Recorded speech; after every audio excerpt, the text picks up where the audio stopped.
Welcome to Truth Radio with Cal Nawash.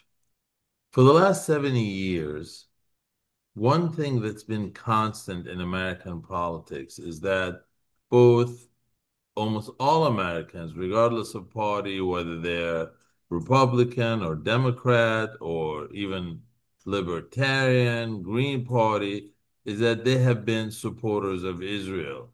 If there was anything it seemed that they could agree on was that in their support for Israel. This has changed and has changed rapidly, in particular in the last 2 years after the war in Gaza, which has been described by numerous experts as a genocide, an intentional mass murder of the Palestinian population. And this has perhaps, while the changes have occurred throughout all the segments of the American population, one particular segment that seemed to have become more pro-Palestinian than Israeli, or by overwhelming majority, is the generation that they call Generation Z, those in their 20s. And this is what we're going to talk about today. This is part of a series that we'll be discussing over the next few weeks about why that is. Why is America turning against Israel? Why are Americans turning against Israel? Not only turning against Israel, but actually becoming pro-Palestinian.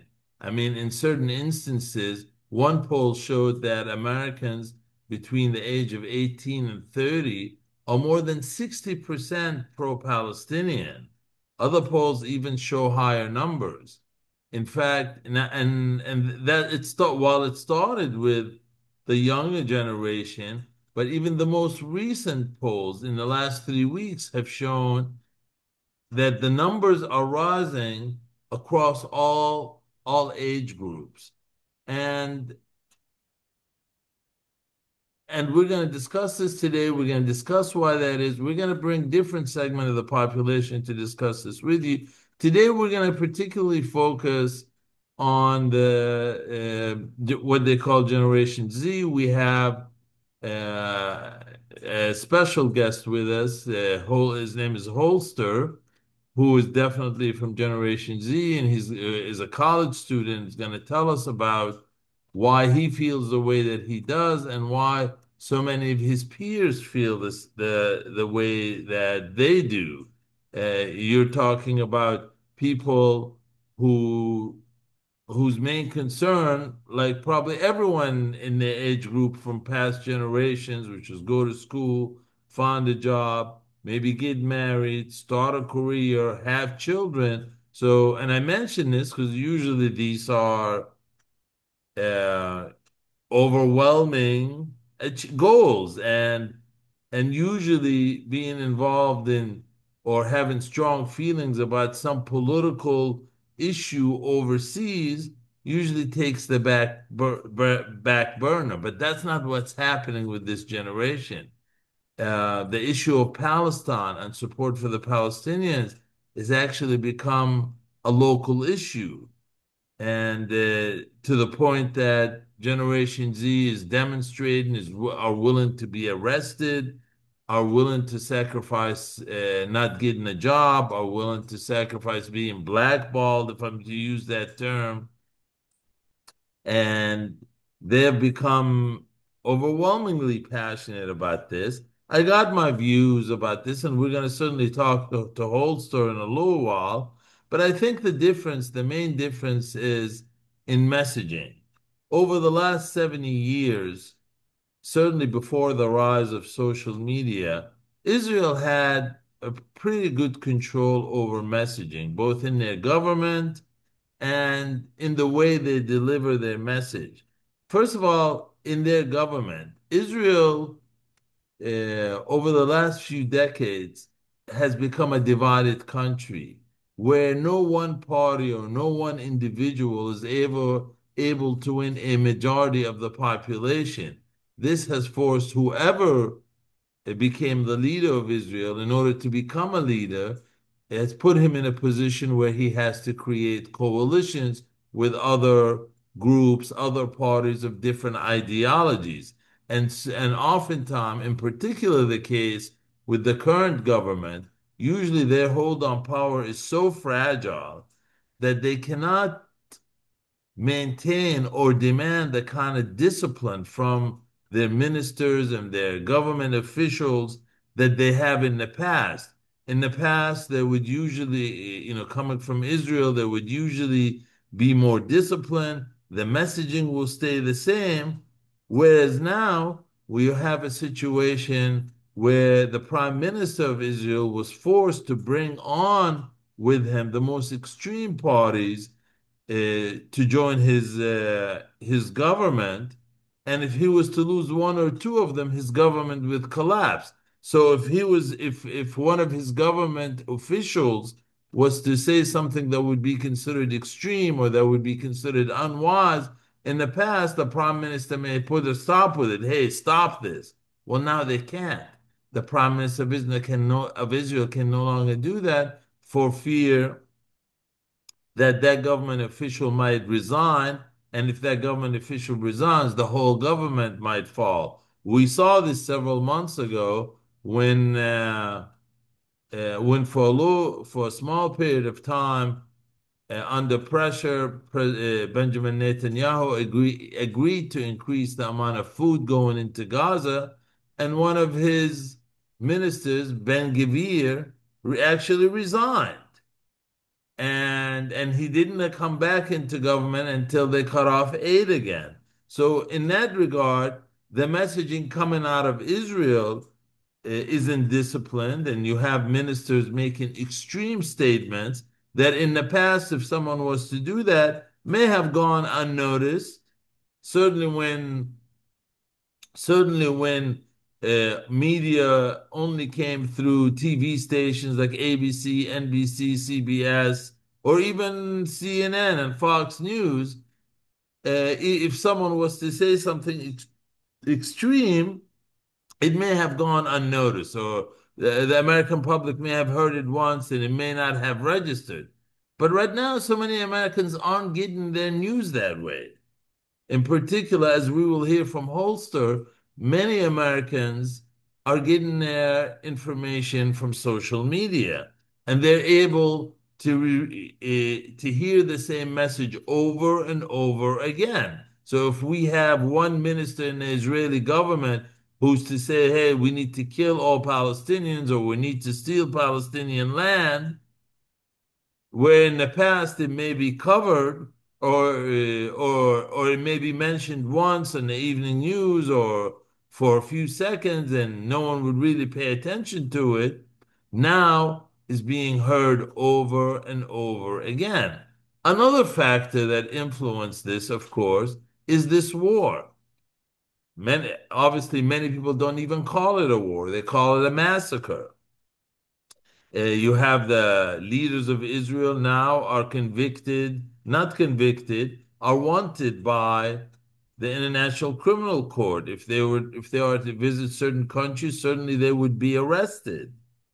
Um, certainly this is not a public relations plus, but the reason that the International Criminal Court put out arrest warrants for the Prime Minister of Israel and the former Defense Minister of Israel is because uh, many in the world, including the International Criminal Court, looked at what's happening on the ground and they believed it was a genocide in which it's believed that Israeli government is trying to wipe out the Palestinian population. And certainly, even if they weren't trying to wipe them out, they certainly didn't care about the number of people killed or murdered.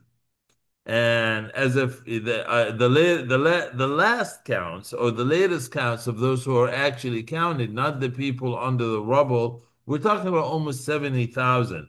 Some estimates the number may go up to as high as 300,000 as more and more people are found in the rubble.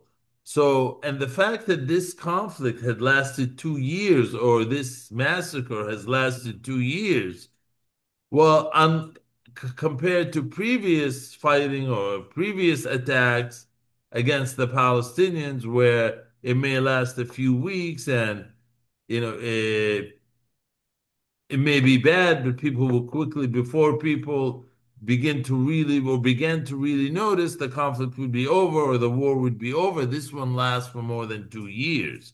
So even those who aren't interested, who don't care, who are busy with their other lives, eventually noticed. And this played an important role. And the last and final thing, of course, is the way that Americans received their media. Some polling have indicated that young Americans in particular do not receive their news from traditional news stations like ABC, NBC, CBS, CNN, Fox. They don't. They get their news from social media. And the way social media works, if you to watch an article one time and to watch it for an extended period of time, you're going to start receiving more and more articles that are similar to the one you watched. Moreover, um, many Americans will at least have one friend who may be a Palestinian American, or maybe an Arab American, or maybe a Muslim American, or maybe a Christian American who originates from the Middle East. And he himself may have a news item that he posted or she posted on her Facebook. His American friends who are not from of Middle Eastern origin may see this, and so it increased the level or the higher the it increased the probability of exposure. Certainly, we saw this certainly against all social media platforms, but nothing more than TikTok, where at one point it was reported that 98% of media on TikTok regarding the Palestinian-Israeli conflict was solidly pro-Palestinian. Some indicate that is why the reason that America has pushed so heavily for China or forced China to sell TikTok was because they were unable, Israel or Israeli supporters was unable to compete with the news that was coming from TikTok. And all this put together, I think, played a role in changing American opinion. That's obviously an editorial. And in the coming days and weeks, we're going to be interviewing numerous people, including Jewish Americans, including pro-Israel individuals, people of different generations, different backgrounds, to see why. Why are Americans turning away from Israel? That is our topic for today. And we're going to start with our first guest, Mr. Holster, who is a recent high school grad and is now a college student. And welcome to Truth Radio, Mr. Holster. Thank you for having me. Well, it's our pleasure for sure. So, Mr. Holster, you represent this generation that actually started the trend. If polls are correct, your generation started the trend that for the first time in American history switched from being pro-Israeli to solidly pro-Palestinian. And what I want you to share with us, with our audience, is first of all, why you yourself? How did you? Because I know at one time, like many, you were pro-Israeli, and now, based on your own admission, you have become solidly and passionately pro-Palestinian. So I want you to tell us a little bit about your journey. How did you arrive at this point? How did you become solidly pro-Palestinian? And tell us if the same transition or metamorphosis, so to speak, that you went through, is it the same that you see that your peers are going through? The floor is yours, sir. Sure, sure. Yeah, I think one of the biggest differences between me and my generation, or my generation and my parents' generation, really starts with how we get our information. And this is one of the biggest reasons, and this is precisely what plays a role in my shift from my support for Israel to my solid support for the Palestinians and Palestinian cause. So, the older generation, sort of like what you mentioned, got everything from pretty much all of the information stemmed from traditional media, whether that's television, newspapers, but for the most part, it was a few big outlets such as CNN, Fox, who shaped public opinion. Um, but for us, information is or has become completely, for the most part, decentralized. We get it straight from our phones, um, from independent journalists. We see live footage, we see firsthand accounts from people who are actually on the ground. And that shift has completely changed the way we see world events. For Let me example, stop you there for a second. Now, I know with your parents' generation, most of them would actually sit on the couch after work, drinking a cup of coffee or whatever else they're drinking, and watch CNN, watch ABC News. Did you have those same habits, or people from your generation? Did you actually also sit down and watch TV the same way that your parents did? no, that's the thing. So my parents, they grew up pretty much watching TV was more or less their only source of entertainment. So these major news networks like CNN and Fox were what shaped their entire outlook on life. Whereas my generation, we basically we don't engage in anything aside from, Netflix or watching a recorded TV show. We don't sit around and watch TV like previous generations do. When it comes to news, everyone today, as far as from my generation, sort of like what you mentioned, we see stuff, we're mainly getting our news from TikTok, Instagram, Facebook, or we know people, we're hearing people who are actually living through these situations. So, um, with that being said, hearing these stories from Palestinians makes it humanizes their situation in a way that my parents' generation never experienced. Well, let me ask you this. Did you actually have friends who were Palestinians where you just who shared with you some of either their experiences or the experiences of their parents or friends or people they knew back in Palestine or Israel, Palestine? And if they did that influence you in any way? Yeah, yeah, absolutely. I actually have a friend who's from Gaza.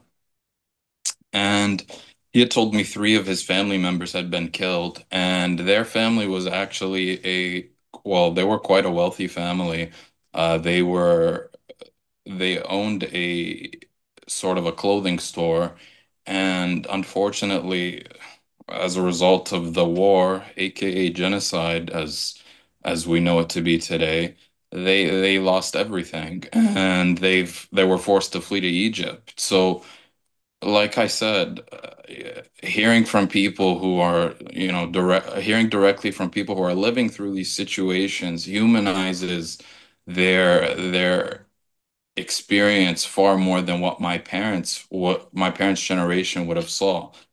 In the past, my parents' generation, they would have just heard something from the news or from traditional media saying it's the Palestinians' fault. It's them. They're the attackers. They're the aggressors. They're this. They're that. Whereas now, me personally, I'm seeing from a trustworthy friend who's telling me this is the story on the ground. This is what's occurring.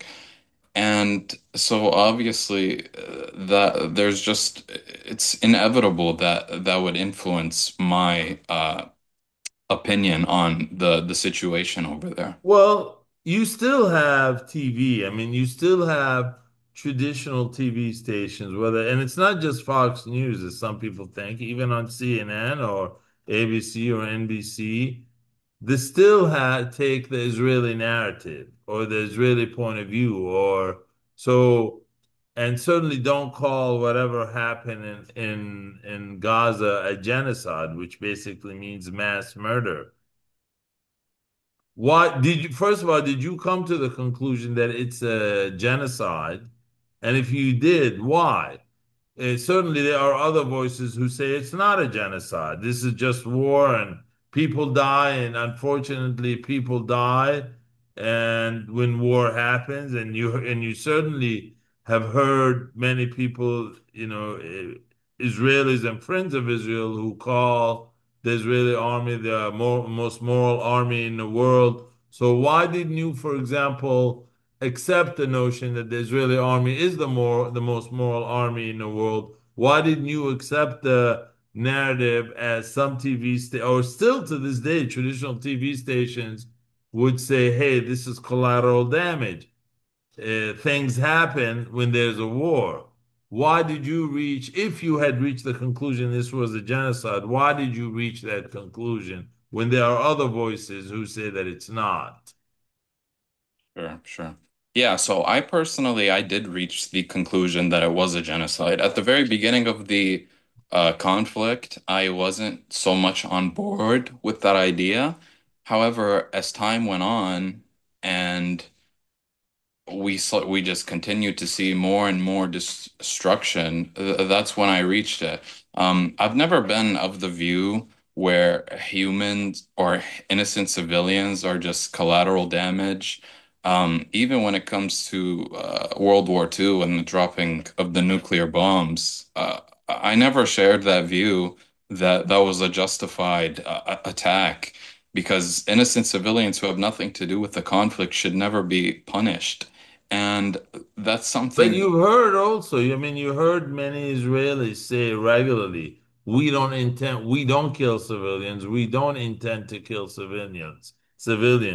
Do you believe that is the Israeli army actually intended to kill civilians, which is what genocide basically means?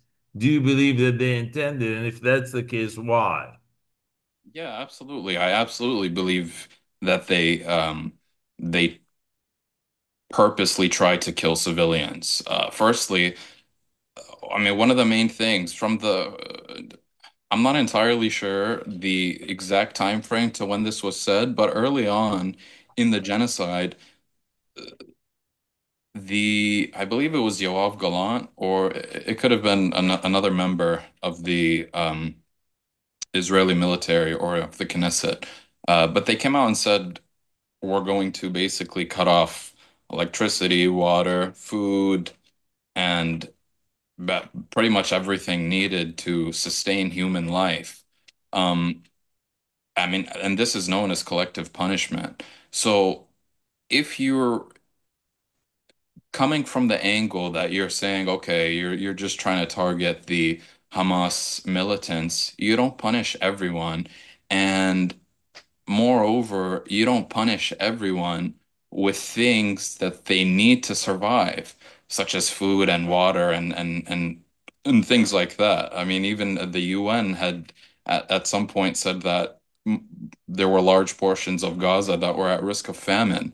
So I absolutely believe they were targeting civilians. And even though, like you said, there are people on the Israeli side who they come on Fox News and they say we're the most moral army and we do our best to avoid civilian we do our best to avoid civilians being hurt, but that's just a result of war. It's collateral damage, but it's just not something I buy because So they what about the notion, and many Israelis and their friends repeated regularly, that Palestinians or Hamas uses civilians as human shields? Did you ever buy into that notion that they were using civilians as human shields, and that's why these people were dying? I mean, the notion is that the blame for the murder of the civilian population should be placed on Hamas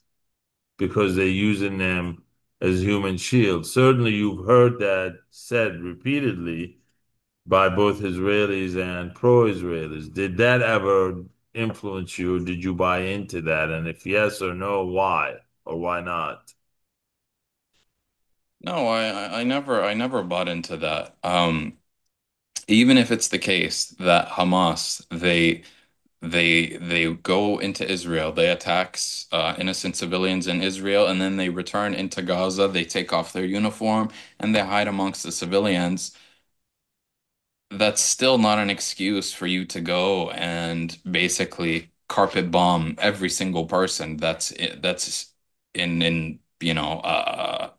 in the radius or in that area. Um,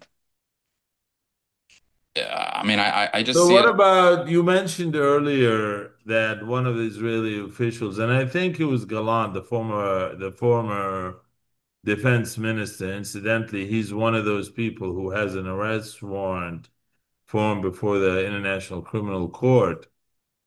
Um, What about the that they said, well, the reason they cut off the aid, or they said the reason there was starvation, or the reason some people were not getting the aid is because Hamas was stealing the food or stealing the aid and selling it on the black market, making billions of dollars and buying weapons, and that's why Israel was forced to stop the food and the water. I mean, did you hear that before, and what was your take on it? Yeah, of course I heard that. I mean, yeah, after October 7th, like I mentioned, Golan, and I appreciate you for confirming that. They imposed a complete siege on Gaza. So no food, no water, no electricity, no fuel. And for months, almost nothing was allowed in. And like I said, the United Nations was warning of complete famine. Um, and so when goods barely enter, when markets are destroyed or closed, when stores and roads are destroyed or closed, the idea that Hamas is running this big underground black market resale economy just doesn't make any sense. There isn't anything to sell because everything is destroyed. I mean, money basically loses its meaning. When there's nothing to buy, there's nothing to sell. So that's just something I Well, never. Israel said that they sold the food and bought weapons with it.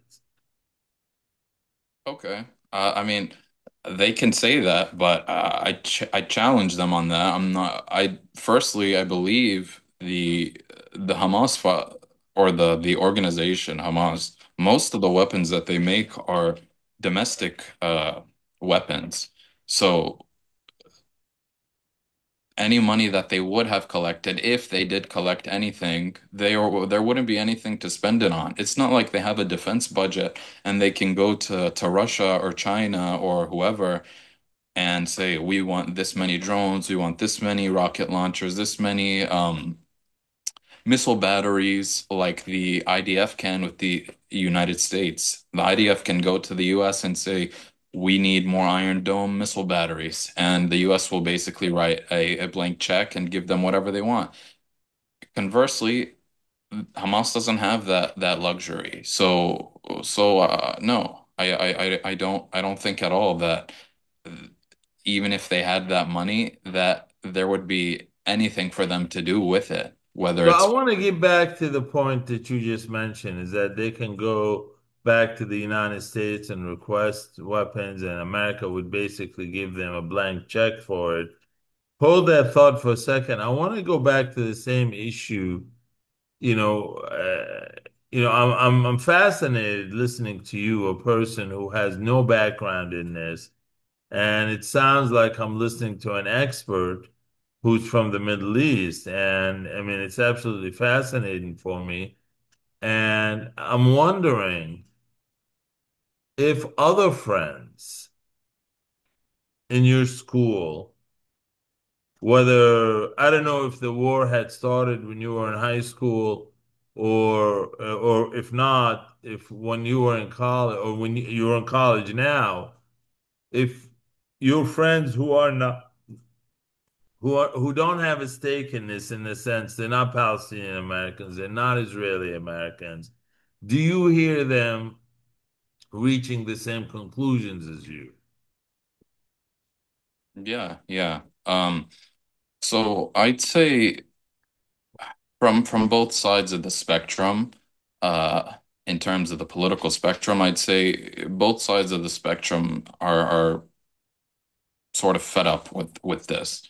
On the left, you have basically support for, I mean, there's basically a big political shift, beyond what I noticed. I feel like there's a big political shift um, in terms of support towards the Palestinians because so on the left, for example, the left, they support Palestinians mainly for human rights concerns and empathy for the Palestinian civilians and outrage at the humanitarian crisis, rightfully so.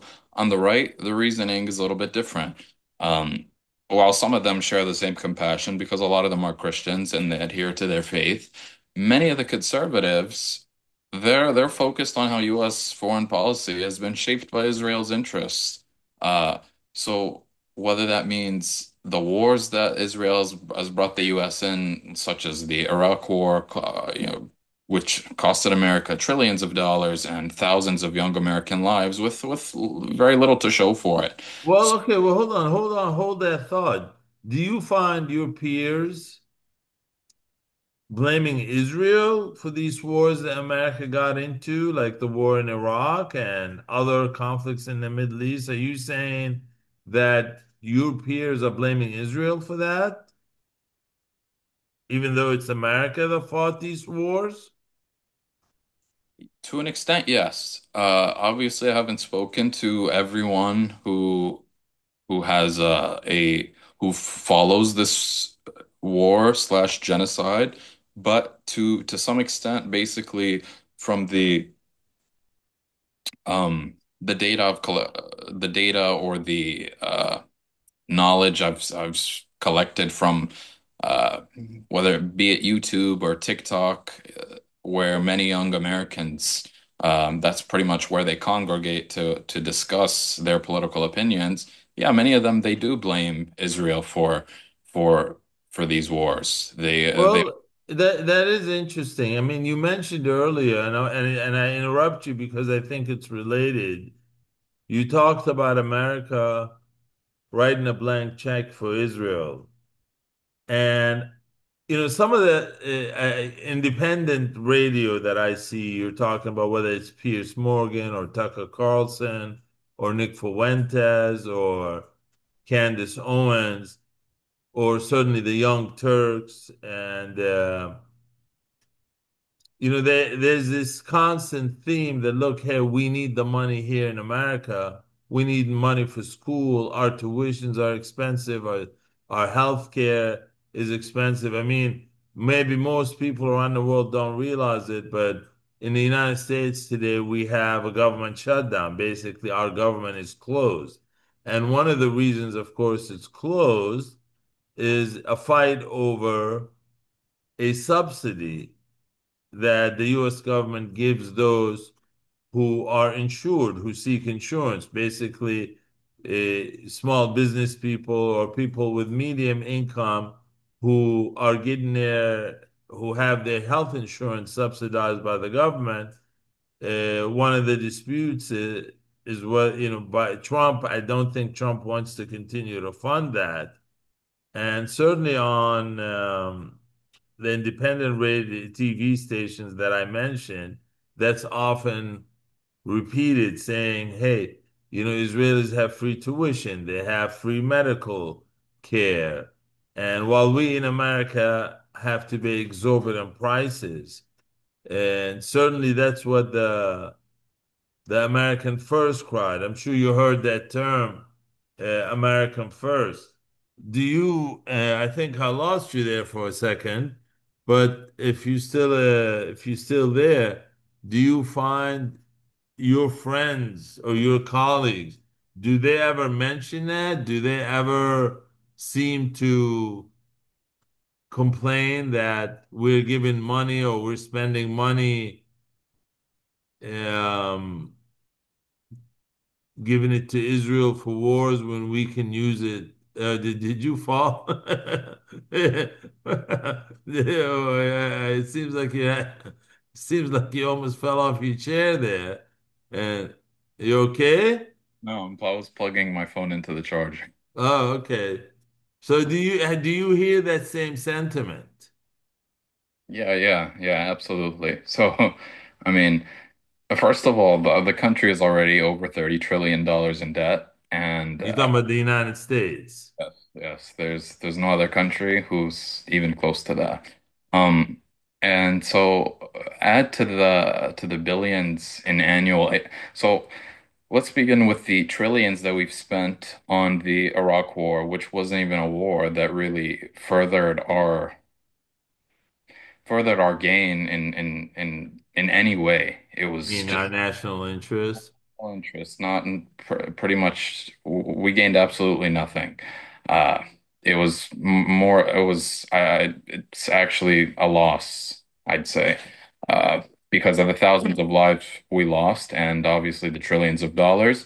Um, and then, like I said, add to this, so on top of the trillions that we already spent fighting wars on their behalf, on top of that, you want to add billions in annual aid that the US continues to send Israel. Well, ordinary Americans struggle to afford housing, healthcare, and it's easy to see why both sides of the political spectrum, even though they come from different schools of thought or for different reasons are rethinking their stance or their support for Israel. So I feel like whether you're on the left or the right, the outcome is the same. Younger Americans, they just no longer see Israel as or through the lens that our parents did. Well, let me ask you this. Do you think, I know just from the picture you have in the back, clearly you're from California, from San Francisco. Do you see this as an issue that's important enough where in the future, or let's put it this way, every 2 years and certainly every 4 years there are elections. Every 4 years we have presidential elections, and then every 2 years, whether we have congressional or Senate, congressional, and then we have state elections. Has this issue become important enough to someone like you or in your generation that will inform your decision or influence your decision as to whether you would vote for a particular candidate or not? Meaning, uh, let's say if they believe, hey, we should give continued aid to Israel, or if they say we should not give aid to Israel, could this be a factor that you and certainly other people in your age group, do you think they would use that in the future to determine who they vote for? 1,000,000%, 1,000,000%. Um, for example, I want to say, uh, based off the recent election in New York City, someone like Zoran Mamdani on the ver- on I feel like personally what won him the election was when they were first asking everyone. I believe the question was uh, a a new New York mayor's visit They to. asked them, where would your first foreign trip be or Yes. go? Where would you go? Right. And I believe about 80% of them, all you would hear is, I'd go to Israel, I'd go to the Holy Land, I'd go to Israel, take my fourth trip to Israel, I'd take my fifth trip to Israel. And I believe he was the only one who was, He no, was, yes. I'd stay in America, I'd stay in New York because that's where he's running, and I'd focus on the five boroughs and I'd focus on the issues there. I have no need to travel outside of my city or even or the country for And that. so you feel that response actually helped him as opposed to hurt him?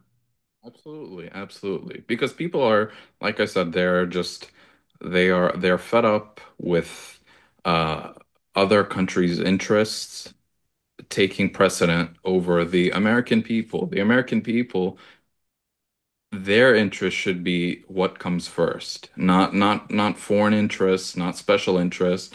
And so I believe that's what won him the debate. I mean, even right now, or won him the election. Even right now, there was recently a APAC candidate who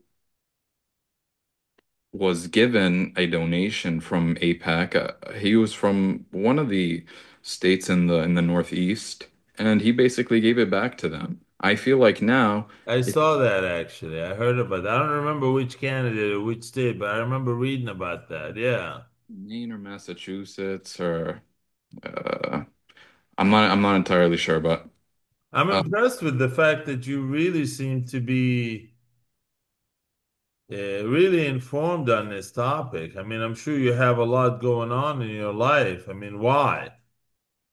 Why do you care about this topic so much?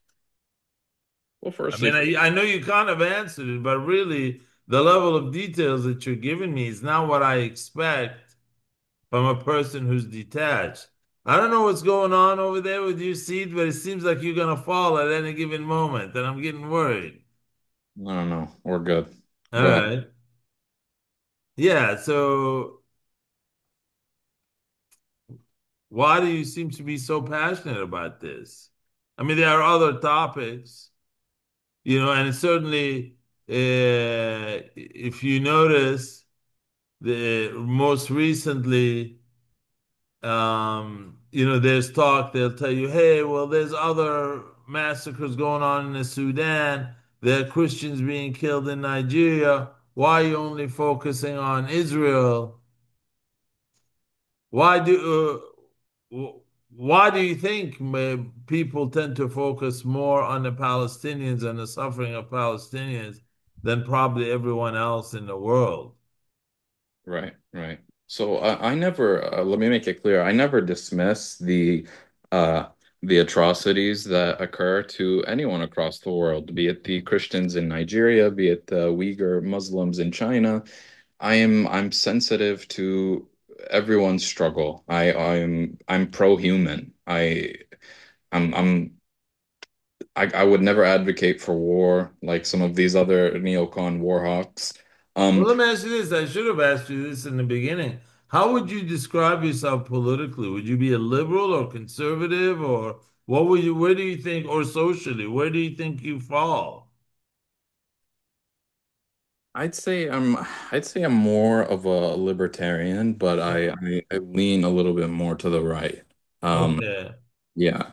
Which Uh, is interesting in itself because usually and I'm assuming you're a Republican if you lean more to the right, which in itself is interesting because you see historically, or maybe not historically, but certainly in the last 20, 30 years, with the evangelical movement being so pro-Israel, many Republicans tend to be reflexively pro-Israel, and the fact that you're saying you lean to the right and yet you're so pro-Palestinian, that in itself is a story. Very interesting. yeah, yeah, for sure. I mean, another influence on that, I had seen I'd seen videos of people in Israel of Christians being spat on when they're making their pilgrimage. So despite the I guess the status quo, where basically if you're leaning to the right, it means you have to pledge allegiance to the United States and pledge allegiance to Israel. I just don't see it like that. I I feel like the majority of my generation does not see it like that anymore either. We want to focus on this country and we want what's best for us. It's starting to become less of America first and more of America only. That's really that is really interesting. Incidentally, you said you do have Palestinian friends. Have you had Palestinian friends in the past? Yeah, yeah. I have. I have one Palestinian friend, and but he has a whole family of cousins, um, so I pretty much know them all. But like I said, a few of his family members had been killed, and he told me his story about how his family they lost their store in Gaza. So I'm absolutely sensitive to that matter, Let and me ask you one last question because I know you've been really generous with your time. I'm sure you have to study, but most recently, many on the pro-Israel side, certainly many of them Jewish American, they tend to tie one's feelings about Israel with one's feelings about Judaism, meaning if one person was to say, "Hey, I don't support Israel. I think what Israel does is wrong."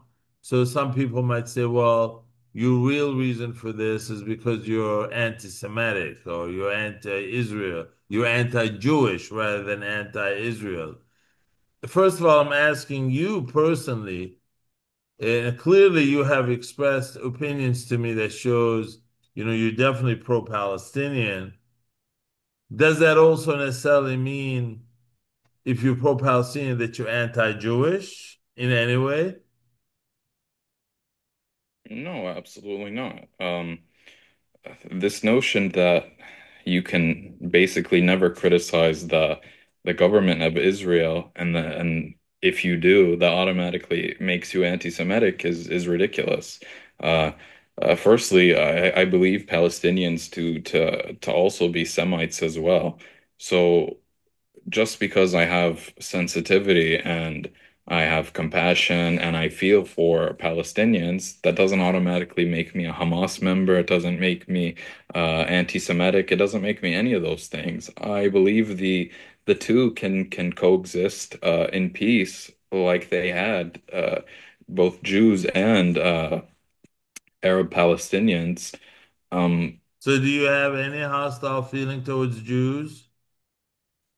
No, absolutely not. I don't have any hostile feelings towards anyone at all.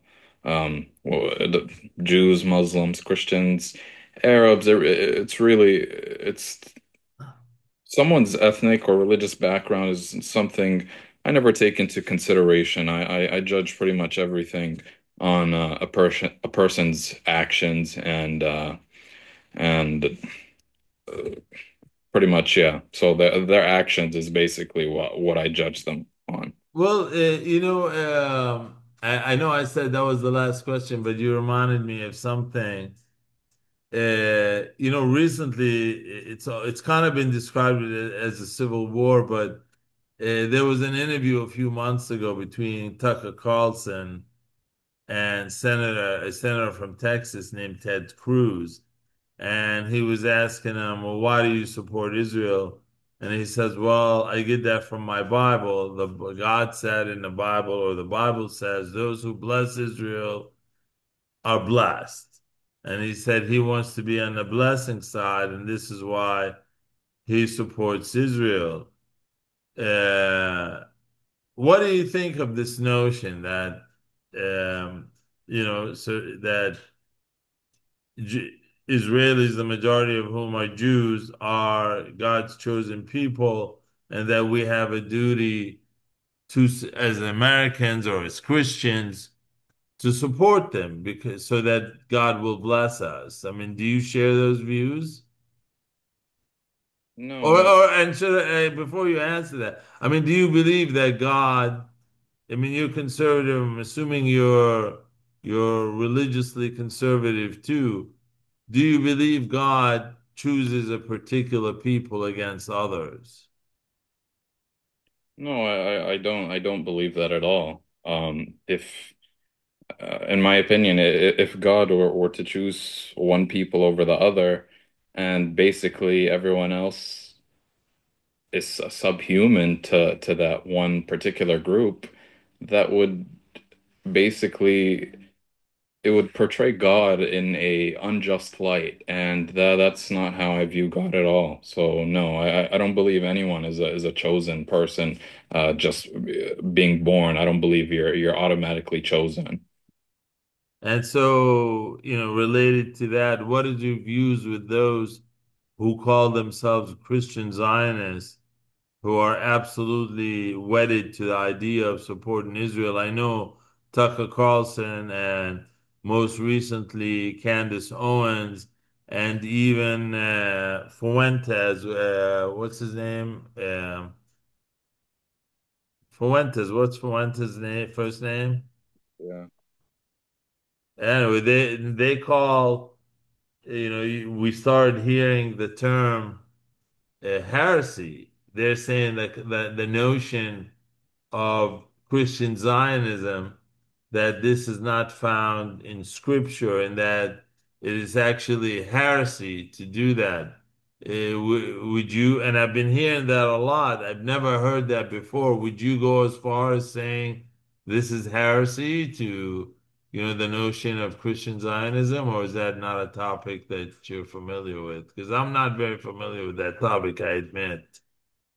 I'm gonna have to I'm gonna have to defer to someone who knows a little bit more about scripture than me, but I believe that a particular verse about God blesses those who bless Israel, I believe that's just referring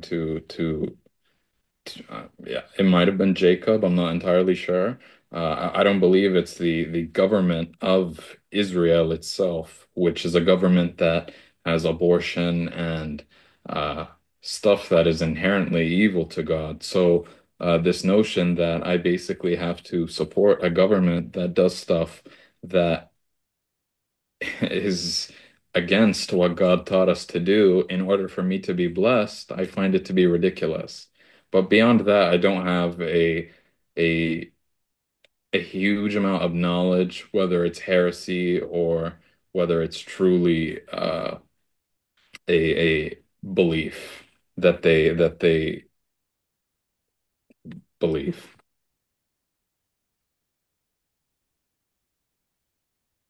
or that has any basis. Well, thank you. Thank you very much for joining us today. I hope we didn't keep you away from your studies, and certainly we look forward to having you a guest again in the future. And to our audience, we're gonna be visiting this audience again. Hopefully, in the next week, we're gonna bring some who are in the pro-Israel side to discuss their view of this. This is Truth Radio. We are not. We don't believe in censorship. We do not favor one attitude towards other. We only seek the truth. So thank you so much for joining us, and we'll see you next week.